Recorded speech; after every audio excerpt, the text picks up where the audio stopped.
चलो भाई आज की स्टोरी स्टार्ट करते हैं। है तुम्हारे पास कुछ स्टोरी? जी सर, आज एक स्टोरी है, मतलब फ्रेंड के ऊपर है। वही। अच्छा लिखा है। जी चलो स्टार्ट करते हैं, लाइव इसको ट्रांसलेट करते हैं। आसान शब्दों में कोशिश करता हूँ बताने की, जी और अगर इसको जरूर कहीं नोट्स बनाना, जी और ताकि आगे के लिए आपको जितनी भी वॉकेबलरीज हैं, आप सभी लोगों से भी I request you all guys who they are watching this video that please make a notes of all the vocabularies, so it will definitely help you in the future. So okay, let's start. एक बार की बात है। एक बार की बात है, इसको बोलते हैं once, बस इतना केवल once. मेरा दोस्त 3-4 दिन से स्कूल नहीं आया था। हाँ, my friend did not come to school for 3 or 4 days. फिर एक दिन मैं उसके घर जाने का निश्चय किया। Then one day I decided to go to his home. सोमवार का दिन था, मैं अपने घर से निकला। It was Monday. अब देखिए, दिन हो, मौसम हो, ये सब इट से स्टार्ट होता है सेंटेंस। तो it was Monday and I came out of my home. अपनी बाइक स्टार्ट की और उसके घर तक बाइक की सवारी की। हाँ जी। तो I started my bike and अब सवारी करना होता है राइड, ठीक है। तो आई अब सेकेंड फॉर्म में है, तो I rode my bike to his home. मुझे 15 मिनट लगे उसके घर पहुंचने में। हाँ, तो I took 15 minutes to reach his home. मैंने दरवाजा खटखटाया, उसने दरवाजा खोला। हाँ, अब मैंने दरवाजा खटखटाया, तो आई, अब देखिए खटखटाना होता है नॉक, सेकंड फॉर्म में गया, ईडी लग गया। I knocked at the door and he opened the door. हमने हाथ मिलाया, फिर उसने मुझसे पूछा। हाँ, अब हमने हाथ मिलाया तो शेक हैंड होता है। अब शेक एक एक्शन है, सेकंड फॉर्म में जाएगा तो शेक का सेकंड फॉर्म शूक।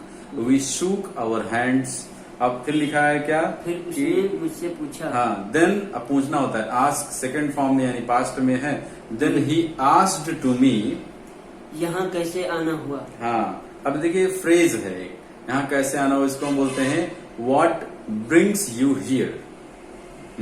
मैंने जवाब दिया, आई रिप्लाइड, मैं तुम्हारे स्वास्थ्य के बारे में चिंतित था। तो I was worried about your health. अब तुम कैसे महसूस कर रहे हो। हाँ, और मैंने पूछा, then I asked how do you feel.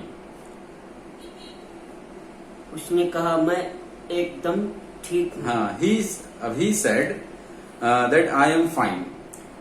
मैंने उससे पूछा कि तुम 2-3 दिन से स्कूल क्यों नहीं आए। हाँ, then I asked him why you did not come to school for 2 to 3 days.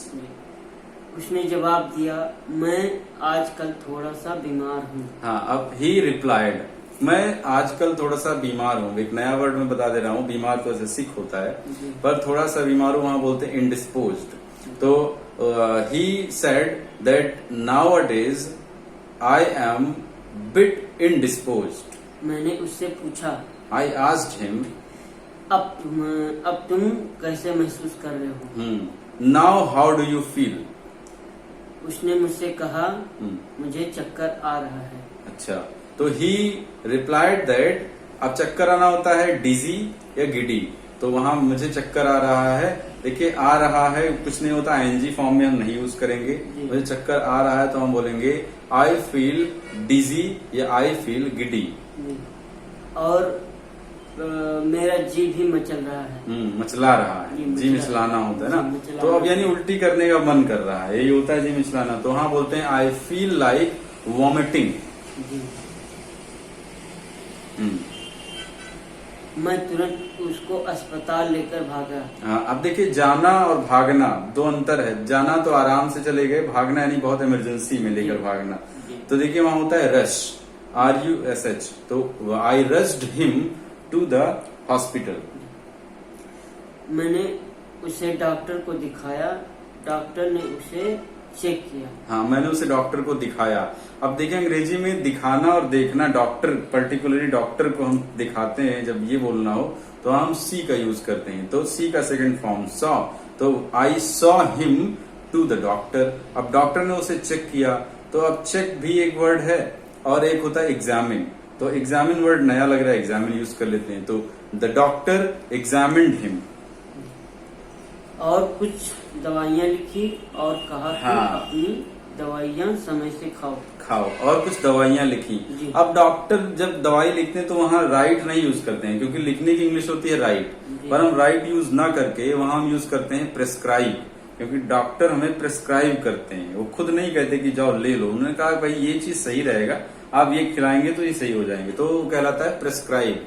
तो the doctor prescribed the medicine, और उन्होंने कहा कि अपनी दवाइयां समय पर लो। And he asked him to take his medicine according to the schedule.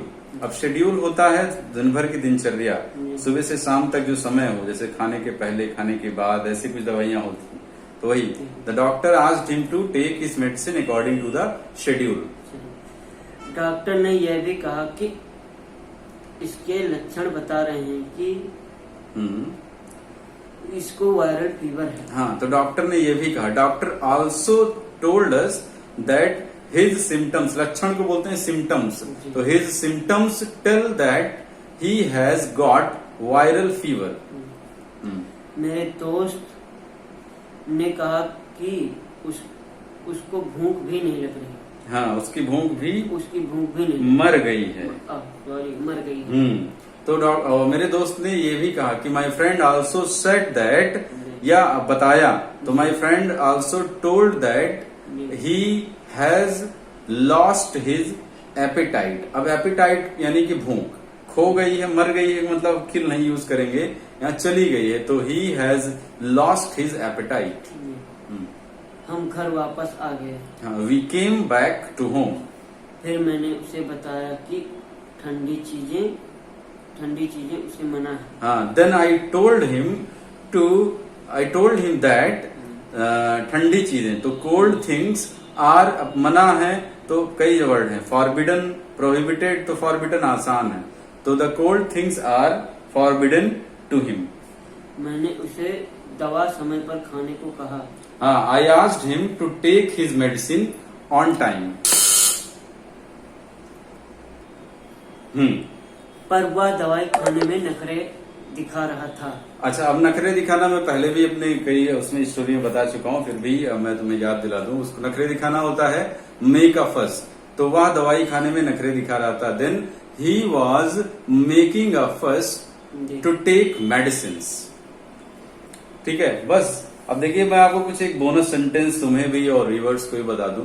Bonus sentence जैसे मैंने कहा कि भूख मर गई, उससे याद आया कि वो सूख कर कांटा हो रहा है, तो हाँ बोलते हैं he is reducing to skeleton these days. और एक और सेंटेंस हो सकता है जैसे कोई बहुत बुरी तरह बीमार हो, जैसे खटिया पकड़े हो कोई, ठीक है, तो वहां हम बोलते हैं इस लाइन को कि he is bed ridden now a days. आजकल वो बहुत बुरी तरह बीमार है, तो he is bed ridden now a days. ठीक है, तो मुझे लगता है कि स्टोरी काफी अच्छी तुमने बनाई है। कोशिश और करो कि बहुत ही सिंपल सी स्टोरी हो, and I will definitely tell you how to make a story by using very simple English words. Means आपको बहुत ज्यादा नॉलेज बटोरने की जरूरत है, एकदम से नहीं कि जब आप एकदम पूरी डिक्शनरी रट लें तभी आप अंग्रेजी बोलेंगे। जितना आता है आप उतने बोलने में मतलब उतना बोलना स्टार्ट कर दीजिए बस। ठीक है, एक बार स्टार्ट किया, धीरे धीरे सारी चीजें आती रहेंगी। ठीक है, तो thank you for watching this video guys. Please don't forget to subscribe this channel. He is my also colleague, हम कह सकते हैं कि लोकेश हमारा एक दोस्त ही है, तो अच्छी वीडियोस आपके लिए आएंगी, लेकिन उसको आप सब्सक्राइब करिए, चैनल को लाइक करिए और अपने दोस्तों को जरूर बताइए कि इंग्लिश बोलना that is a very easy task and it's a cake walk. आप हमसे जुड़िए, you can contact us via email and on by WhatsApp number also, so we can have some conversation in English and we can practice our English. Okay, have a nice day, bye bye.